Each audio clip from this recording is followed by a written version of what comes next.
وہ ایک بزرگ فرماتے ہیں میں نے دیکھا کہ آسمان سے نا ایک فرشتہ اتر رہا ہے.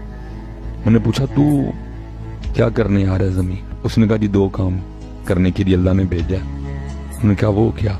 اس نے کہا پہلا کام یہ کہ یہودی دریا میں اس جگہ جال ڈالے بیٹھا ہے کہ وہاں مچھلی کوئی نہیں، اور صبح سے بیٹھا ہوا ہے.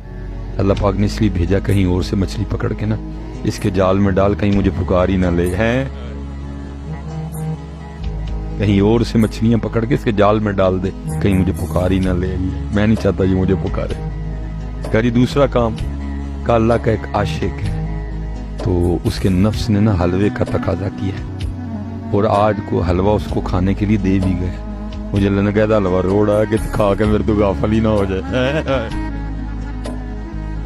یہ بڑا خوش نصیب ہے جس کو پریشانی، کیونکہ پریشانی اس لیے ہے کہ اللہ کی ذات چاہتی ہے کہ تو اللہ کو پکارے.